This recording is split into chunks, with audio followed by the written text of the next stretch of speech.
Hello everyone and welcome to a new series I'm going to be making. It's also my first proper YouTube video on this channel as well. So today I'm going to be making a habitat for the European fallow deer. What inspired me to do this was the community challenge. I think it was to release like 4+ stars into the wild or something. I'll have to double check that, but this is what inspired me to do this, and I haven't done a franchised zoo in a very long time. I've just been on Sandbox for most of it. I think you can tell as well by the fact that I'm wasting so much of my time and money on the decorating and stuff, which I did try to avoid towards the end of the video, so I haven't actually fully finished this habitat, especially because it is a franchise. I will be adding lots more in the future in the next few videos, just because there are loads of things that I would love to tweak once I get a lot more money and once I kind of see the zoo come together a little bit more.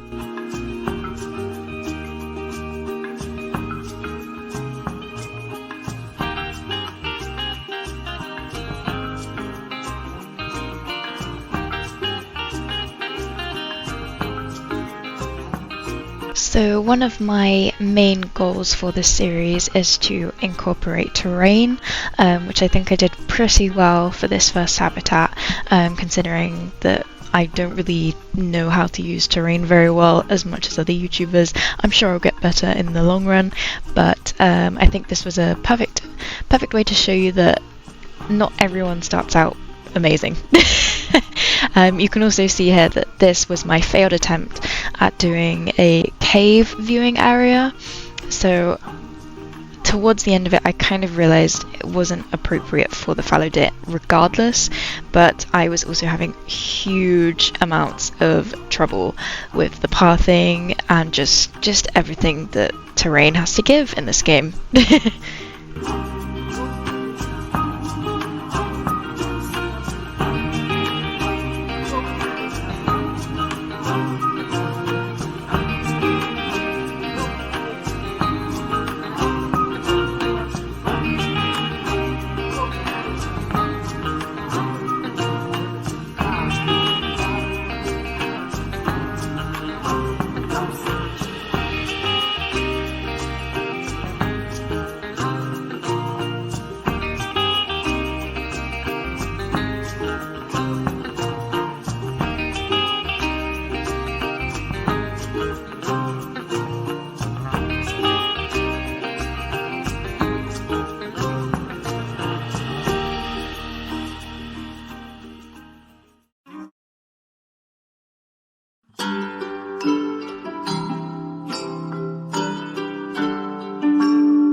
Looking back now on myself building this, I am so glad I didn't go through with this idea.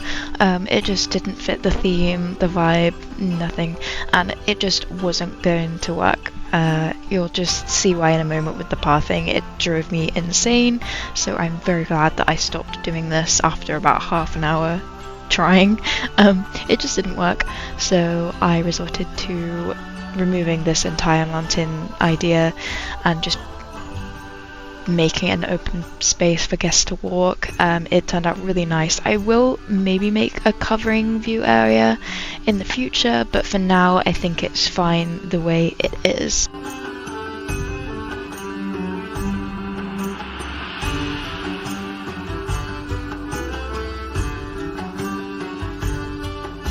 The reason why I did keep this part in, even though I literally removed like basically the whole thing, it's just to show you that your first build isn't going to be the one that you end up finishing with, and that is okay. Like, you're going to learn a lot about this game. The pathing is the main enemy, so you've got to just got to work with it when you encounter that, and you can see in this part in a second that I just had enough. The pathing was not going to work, and I didn't execute this idea well at all, and I'm just so glad that I just removed the whole thing, because I ended up making something that I really liked a lot better.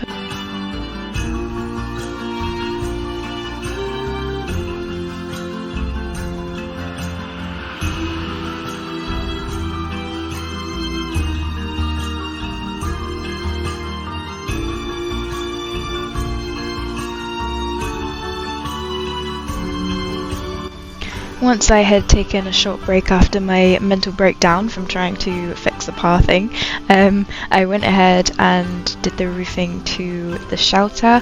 I am 100% going to go back and add more to this building. I think it is so bland right now. I literally just wanted to build hard shelter for the animals because they would just complain otherwise, and I wanted to also have some sort of base for when I did go back and add those extra details and bits that will make it really pop and stand out.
In this moment, I realised that my absolute desperation to try and fix this was just not enough, so I tore it down. If you guys have any tips, tricks, anything relating to terrain or making viewing caves and stuff, I would really appreciate it. I think I need to up my cave knowledge and understanding before I try and use it, especially for my first habitat, especially on franchise. Not to mention also trying to use it for the fallow deer of all species. I really don't know what I was thinking. I was just trying to incorporate terrain in the coolest way possible, and it just did not work. I think making custom fences for habitat is super fun and also looks amazing. I saw someone do this on YouTube as well, so I thought I would hop on the train and do it myself. It's a really good way to make your habitat stand out from others, especially because the barriers themselves aren't really the most pleasant to look at. No, I think custom fences are more eye-catching, and it just makes you appreciate the build a lot more rather than just using the normal fences. If you do use the normal fences, you do you. I just think that for my personal use, I like to release my creativity and make my own fences.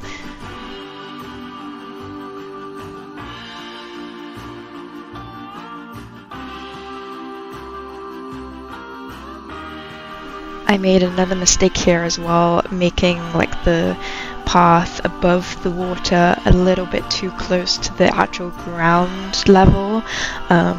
I did try and fix this as best as I could because I was not about to tear it all down and do it again. I don't know why I didn't at this point though, because I hadn't really done too much, but I guess I wanted it the same level as the shelter, so I just worked with what I had really, and it actually came out pretty well.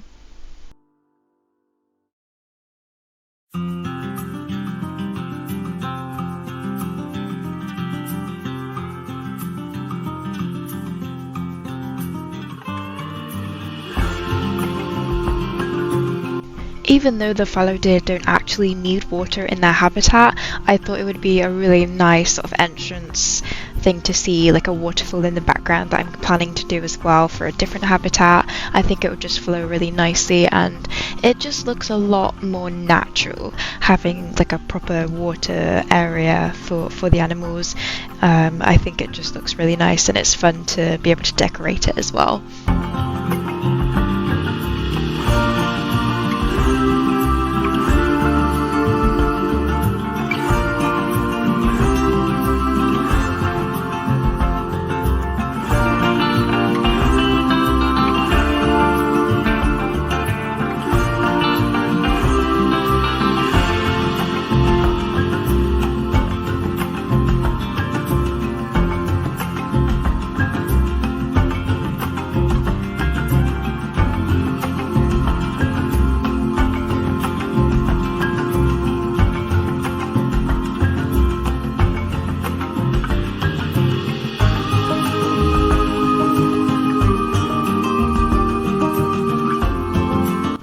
Now, as I got closer to the end of the barrier, I did realise that I actually hadn't placed my habitat gate, so in the future I'm definitely going to keep that in mind and really consider where I'm actually going to put the habitat gate for the keepers, especially if there's like a longer walk to it from the keeper hut as well. It just makes their life so much harder, and yours as well, because all of their needs will go really low before the time the keeper actually gets to the habitat, and I'm sure that all of us have made this mistake many times. I would also like to mention that I think this is my first time using the smaller habitat gates. I think they are actually adorable, and I think it works really well, especially with the barnyard pack. It just incorporates the smaller animals so much nicer than the huge gates that just ruin the way it looks.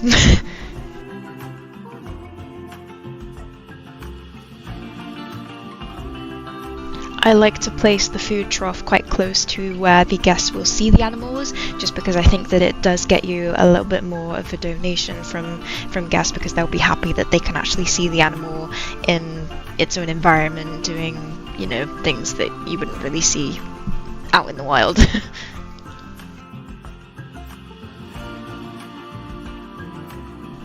Now, a quick tip that I would like to share is when you create a null barrier, I like to put it on the outside of where the actual area is, just because if the animal walks too close to the outside, it will flash up and say that the animal has escaped when it actually hasn't. It just doesn't like the fact that the habitat area is smaller than where the actual animal can walk.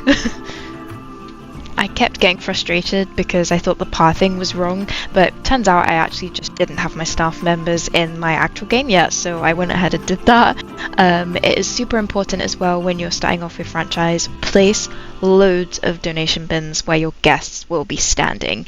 It gives you so much more money, and it's also important to really boost the education, because that means that they'll pay you a lot more. I will be placing a lot more TVs and speakers and stuff when I get a little bit more money and more guests and things. I just thought for now that one would do quite nicely, just because we've only got that one sort of area that they would probably be walking, because obviously I've placed my food areas there as well, along with toilets. You can see me here just kind of decorating the area a little bit more.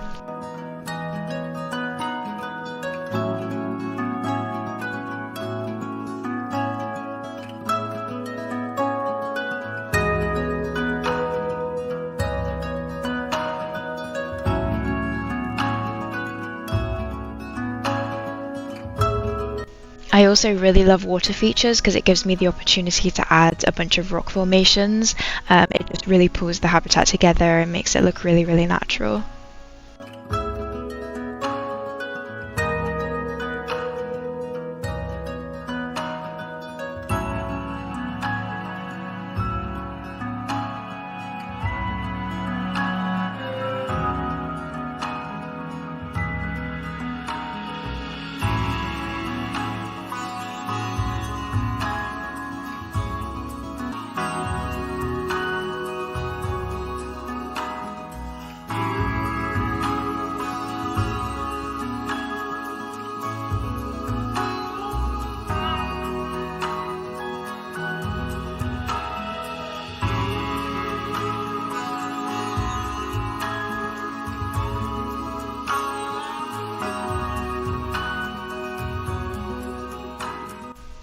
haven't actually seen if the deer can walk on this, but I created like a little rock path, which I think would look really cute.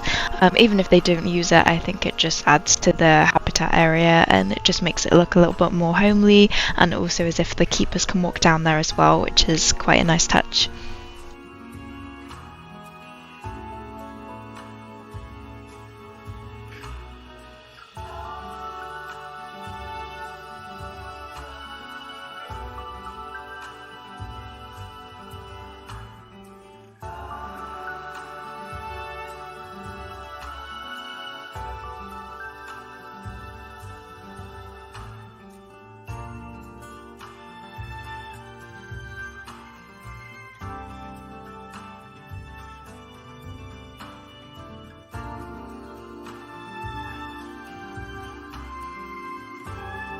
Overall, I am pleased with how this habitat has come out, especially for the first one of this zoo.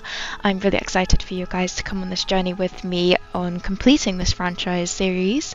I hope you guys had a very Merry Christmas and a Happy New Year, and I will see you guys in the next one. Enjoy this montage!